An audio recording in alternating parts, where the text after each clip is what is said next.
I go back to just the kindness of the Lord and the purpose that He has for my life, and I know that hockey is just a tool that I get to use as, again, a platform to glorify Him.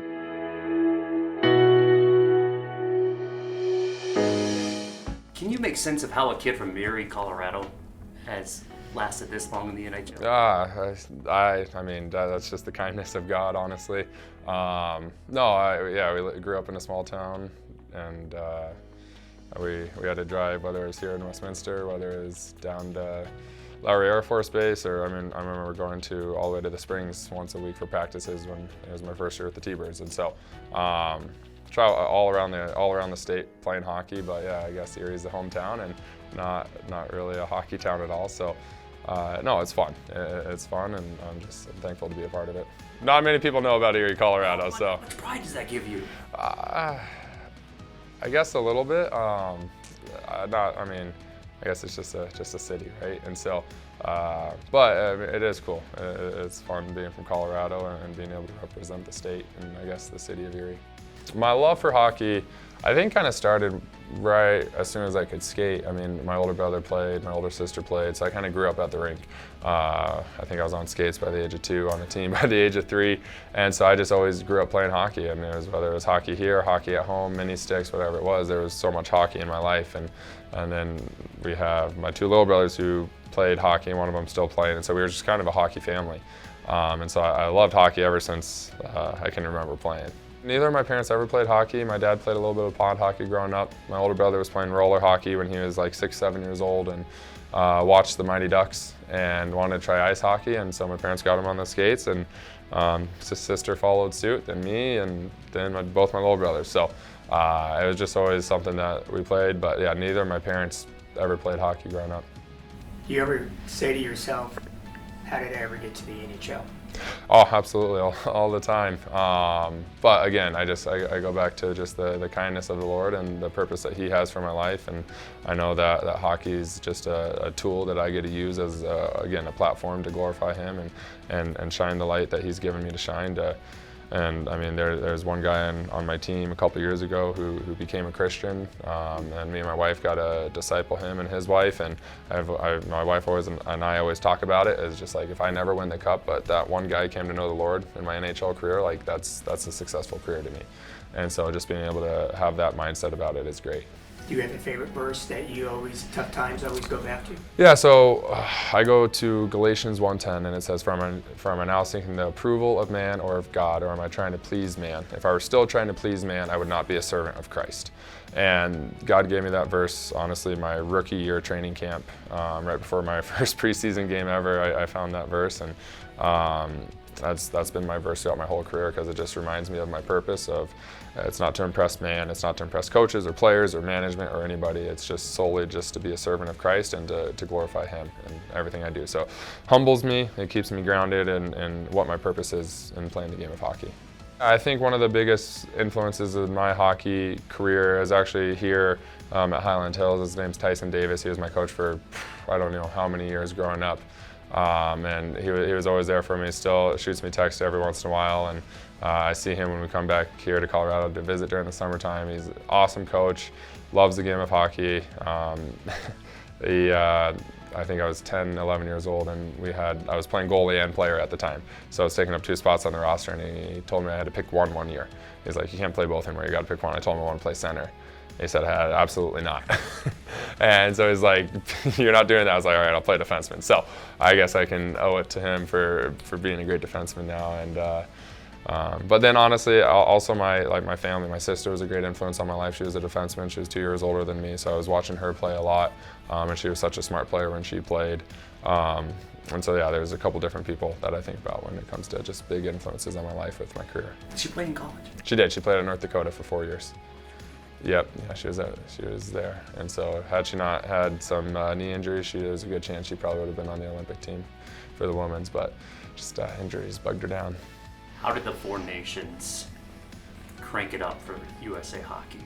Oh, I think you just see so many people who never watched a game of hockey in their life get to experience a game, and not only a game, but something that was, I mean, even as a player, that first game against Canada, sitting on the bench with 3 fights in the first, 9 seconds, it was absolutely crazy. And so I can only imagine as a fan how fun that was to watch, and that's all you hear about was how fun it was to watch. And so I think for just the average fan, it was a great experience for them to watch and be a part of. And as a player, it was awesome. It was the best hockey experience I've ever had. And obviously, anytime you get a chance to represent your country, you do it with a smile on your face and full effort. And so it was so much fun.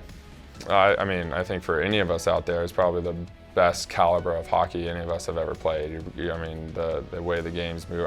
Obviously, there's some of those guys who have played in international hockey before, but for a lot of us, it's the first experience we've had at the NHL level. And so it was something that was so special. Anytime you're out on the ice, you know, you're going against one of the best players in the world. And so from the skill level to the intensity to the pace of the game to the crispness of the game, it was just everything was bang bang, and it was just fun to play in. And then the atmospheres itself. I mean, that game in Canada against Canada, probably the coolest atmosphere I've ever been a part of. And so it was just awesome. Those tournaments are so short, and so you, even just from like leading up to, I was like, what systems are we going to play? How's the chemistry going to be with guys? And when everyone's that good of a player, the chemistry kind of clicks in really fast, right? But then from the systems standpoint, they just kind of a small structure to it, but then it's just go out and play. So that was pretty cool to learn and be a part of. But then, yeah, it's just the international play is something else. And I know moving forward, I think all international play is on NHL sheet, which I'm thankful for, because the Olympic sheet, I can't imagine trying to defend the likes of McKinnon and McDavid on an Olympic sheet. You're thinking about that. Oh, I don't have to. So it's on the NHL sheet, so we're good. But with the Olympic sheet and them having so much time and space, I'd be a whole nother task. What would it mean to you to be named to the United States Olympic team?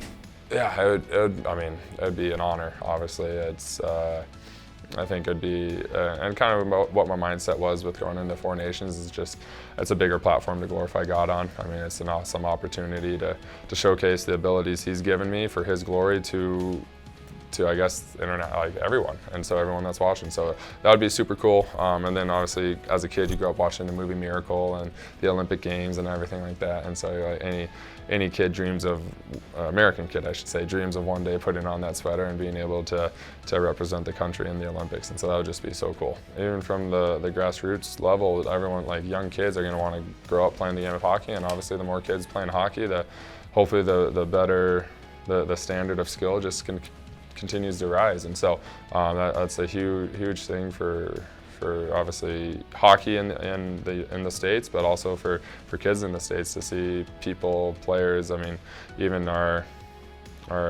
growing up watching you felt like those guys representing the 1980 team were so old, like as a kid, but they were just college kids. And so it's just to realize it's just a bunch of kids living out their dream, I think helps kids want to do it. That game, even at Four Nations, the championship game was right down to the wire, right?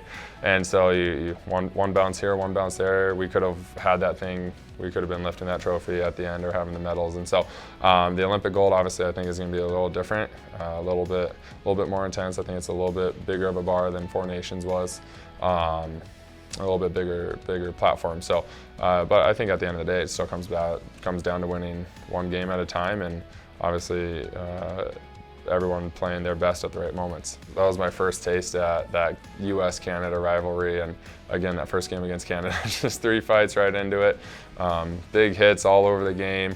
And so you get into it, and I mean, obviously we all love to be competitive. We're all hockey players. We love the intensity, and so that game definitely made it real for me, and just how I use the word intense, but how intense it was, right? And so it was crazy. Every shift you're going out there, and I'm not the most physical player, but out there it felt like I had to be, and so it was something else. What does your country and the flag mean to you? I would say there's a lot that goes into that. Obviously, the people that have sacrificed for this country to get to where it's at. I mean, all the great people that have served, whether that's in government or in military. I mean, it's unbelievable the sacrifices that they've made to allow us to have the life that we do over here. But then personally, it's just an amazing country to live in and have the freedom, even of our beliefs, right? Being able to believe, anyone can believe what they want to believe, and especially for us, for me as a Christian, it's great to be able to worship God in public and be able to have that freedom to do so. I think we're known as one of the greatest nations on earth, and so being able to represent that is awesome and is amazing to have that next to your name. And you see it and you're excited about it, you're excited to represent the country, and again, everyone that's fought for the flag and sacrificed their life for the flag is pretty special. And when you're putting on that sweater, or you see that next to your name, you know that's a big part of what you're representing.